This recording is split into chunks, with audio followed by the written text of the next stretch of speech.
Today we're going to do a review on which blower is best to use when drying your car. I have 5 different blowers. One is the Milwaukee M18. One is the Milwaukee M12. Another is a HyperTuff pistol style.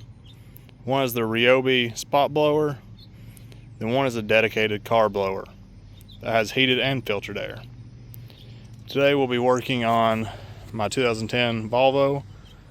I just washed the door, so let's go ahead and wet it down, and then we'll start off going from the smallest to the biggest.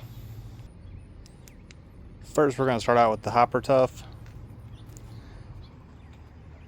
I just wet the door down.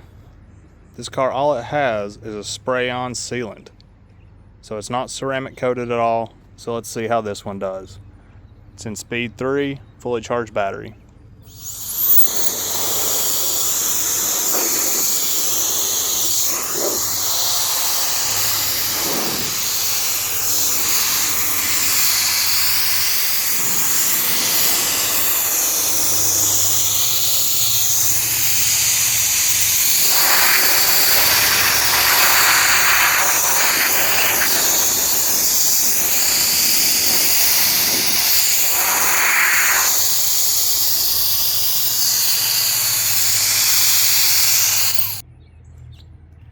As you can see, the HyperTuff actually does work somewhat well.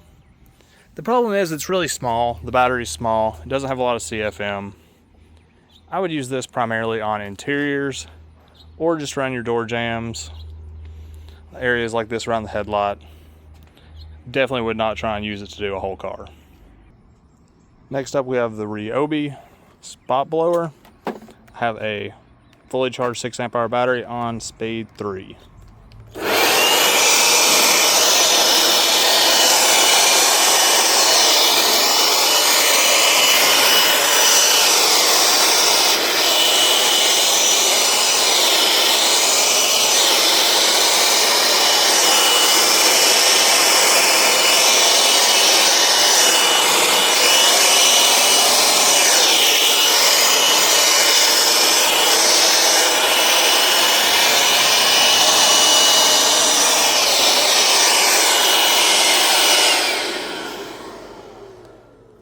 As you can see, that one does a decent job. I wouldn't call it great by any means. And I bought it originally to do wheels, and it just never did cut the job for me. So now let's try the Milwaukee spot blower, the M12. One advantage that I love over this one, over the Ryobi, is just the fact that it's got a trigger lock. The Ryobi, you have to hold it down constantly, which can make your finger get tired after a while. And this one creates just as much power, if not more, than the Ryobi. And it's easier to maneuver, it's more balanced, and you have that trigger lock. So let's try it.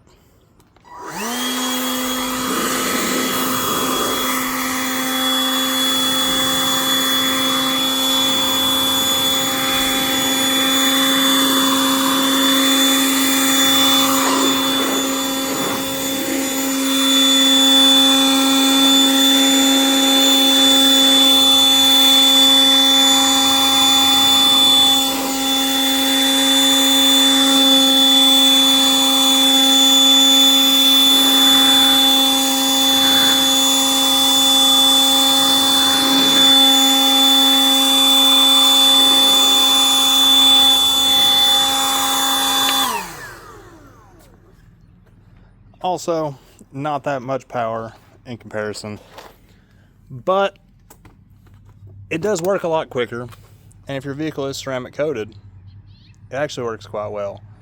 On a vehicle not ceramic coated, it still leaves a little bit to be desired. So now let's switch over to its big brother, the M18.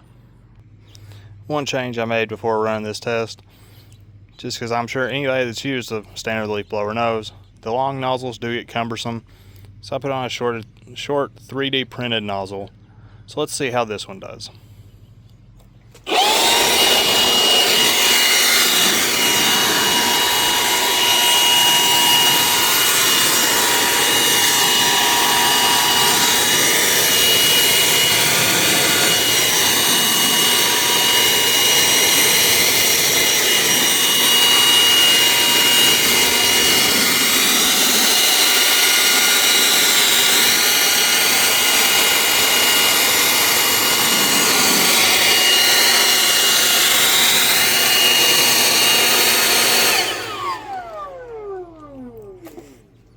The M18 does work good.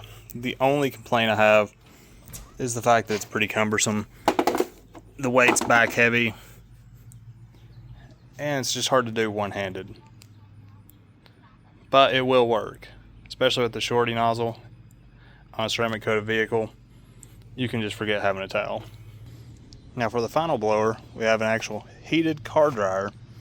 And you can see already the one disadvantage is having to have the power cord, and you have the hose, but it is an expandable 30-foot hose, which makes it a lot easier because the nozzle is pretty easy to move around and it's not that heavy in your hand.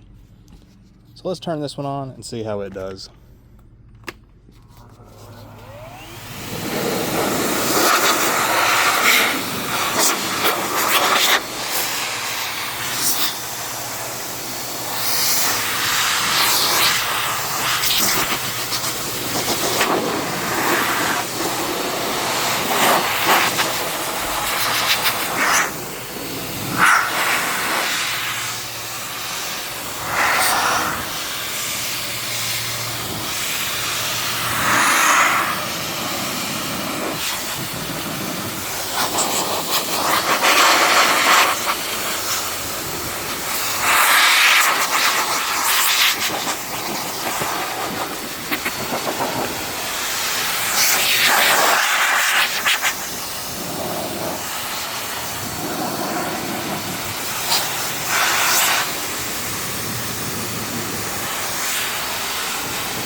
As you can see there, that was all 5 blowers we used, and it's obvious the differences. Each one has their pros and cons, but I would say definitely the professional heated dryer is definitely the best for the job. If you're okay with having an extension cord, I would definitely go that route. If you like being cordless, I would look at the M12 spot blower or an M18 with a shorty nozzle, or any full-size leaf blower with a shorty nozzle. I would just go ahead and skip the Ryobi spot blower. And the HyperTuff really, especially for $39, is a good value just for blowing out your interior, your door sills, anything small, just spot drying. And I would definitely recommend that one for those small jobs. And as always, like and subscribe. Thanks, guys.